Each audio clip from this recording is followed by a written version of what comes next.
It's time for Overcoming Hurdles. Pamela Porter was an avid walker whose life made a drastic change in just 24 hours. Like most hurdles, she never saw it coming, but as you can see today, she overcame it, and she joins me to share her story and her book, Walking in Grace. Hi, Pamela. Welcome. We're so glad Thank you so to have much, you here. All right, so let's talk specifically. First of all, I really enjoyed reading your book. I have an opportunity to read a lot of books because I interview a lot of authors. I can say this is one that I highly, highly recommend. But tell me about Walking in Grace. Why the title? Why the title? Because walking has been a theme throughout my life. Physical walking, that's what I mean by that. And then when you think about living a life as a Christian, it automatically ties together that we should be walking with God. And so that really does apply well because, as you said, you were an avid walker, and that was a major part of your life, not just from an activity, but also your relationships with other people. That involved walking. And then you started noticing that you were having some symptoms that was later diagnosed as fibromyalgia. And that kind of moment really took your life in a completely different track. Tell me about receiving that diagnosis. It was a rough one, I must admit. I had, like you said, been an avid walker, and to go from boot camps and things like that with fitness to suddenly being told your life is going to change, I didn't even realize the impact that it would have until I began to live it, honestly. Well, and fibromyalgia, am I pronouncing that correctly? Yes, you are. Fibromyalgia? Yes. It is often misunderstood. And there was a quote that you have here in the book that I think is particularly interesting that speaks to that. You said, a common phrase in this chronic illness world is that we aren't faking being ill, we're faking being okay. Because you were trying your hardest to work through it, muscle your way through it, when in reality, this was a devastating diagnosis. Absolutely. Every single day, every muscle, every joint, every system in your body is affected by fibromyalgia. And to go through and just do normal life things, just going to the grocery store, just things like that can be overwhelming. The sensory stimulation is too much, the physical pain. So yes, we spend most of our time being really good actors and actresses. We certainly do. And then if that diagnosis wasn't enough, you were already struggling with so many difficult symptoms associated with this. Then you discovered that there was something even more serious that you were having to battle, and this had to do with your liver. Tell me about this. Absolutely. I was in the process of helping my daughter and son-in-law plan their wedding and was very busy, obviously, and started to have some symptoms that I thought were part of the fibromyalgia. So I just told myself it's something I have to live through and push through, because I was going to make that wedding happen. You were going to make that wedding happen no matter what. Absolutely. But the reality is the diagnosis was very, very difficult. It did in some ways bring you closer to God. Something else that I want to mention here that I loved in your quote, you said in the past you kind of put him on a shelf and you would put him up and then take him down as needed for many years. And through your life experiences, God allowed for my growth to draw me closer and sparked a fire in me for a deeper relationship with him. Because that's sometimes what we do. We kind of put God on a shelf. Yes. Oh, we need him now. And then once we're done, we put him back on his shelf. But things had to change dramatically after that, especially after you heard the doctor say this, there's nothing more we can do for you. Yes. How was that? And what was that experience like for you and your husband, Ralph, and your family? It was overwhelming. It was very surreal. And honestly, you can be the most devout Christian and still ask yourself, or ask God, why me? Why me, God? But of course, that answer is, why not? So it became a situation where I needed to live what I professed.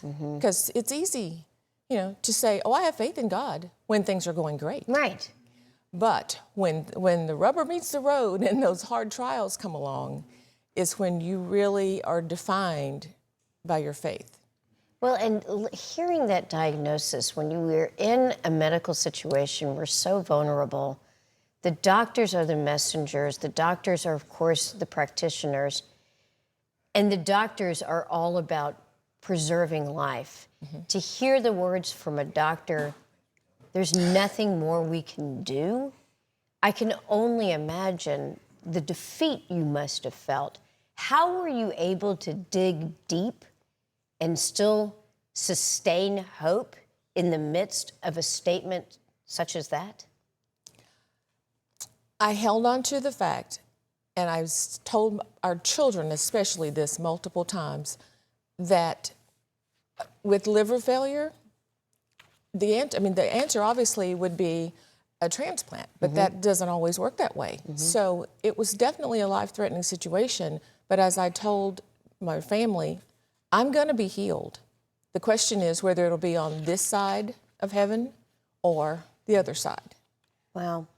And that's what I held on that's to. incredible that you were able to sustain this faith and you knew deep down that you were indeed going to be healed. Another quote, when you're receiving the words, "There's nothing we can do for you," you said, at that moment, I knew, speaking from you, Jesus was in the room. He had met me every time I walked and walked with me. There was no reason to believe he would fail. So in those dark, dark moments, were you able to maintain that essence of truth? I mean, to be honest, not every single moment. Okay. No. Good. Well, that helps the rest of us. Yes. You often do feel abandoned and lost and that God's kind of deserted us. So you Yes. did have some of those experiences. I had some of those times, especially late at night, where God and I had a lot of talks in that ICU room, and when it was really nice and quiet. And I had times where there were tearful questions, but he reassured me. He basically, remember back. Look what you've been through, and I've been with you the whole time. What's going to be different about this? I'm never going to leave you. Hebrews 13:5. You know, you also said, you also expressed in the pages of this book something that was quite remarkable and powerful to read. You had a near-death experience. Can you share with our viewers what that experience was like for you, and then how it has changed your perspective on life today? Certainly. Everyone who, I believe, who goes through a near-death experience has their own version. You know, I don't think any two are alike. I'd read books about other people who had had those experiences, but for me, it basically changed the trajectory of the rest of my life. It was so impactful. It was so powerful, but also peaceful, calming. I've never felt that kind of peace in my life, and I honestly don't expect to. Because what was happening in the room was anything but calm. There were things that were happening in the room, very scary experiences that were going on, but yet you had what you described as a peace that overwhelmed you, and that you were able to move through that without fear. That has to be so encouraging for people to hear. It was for me. But if you had asked me what do I think my experience would have been like, I would have thought fear. Because am I dying? Basically would be my question. But it didn't go that way at all. I mean, that peace that passes all understanding that we read about in the Bible is absolutely true. God It's can true. give you that. It is true. All right, so now that you are where you are today, and you are speaking, and you are writing, and you wrote this fantastic book, Walking in Grace, what is your hope for someone facing their own valley? What would be kind of one takeaway that you would want them to have from the pages of this book? I would hope that anyone that reads the book would come away being encouraged and hopeful, no matter what their situation is, because this isn't, even though mine was a physical healing, you know, God heals in every situation. If that is His will, then He can turn any situation around, and that's what I want them to know. And I want to also mention, too, that you were on the liver donor list. Yes. But then your liver miraculously healed itself. soon after you had that near-death experience. Yes. That's wonderful news. Yes. And I want to thank you so much for sharing your story. This was very powerful indeed. We Thank you. appreciate it.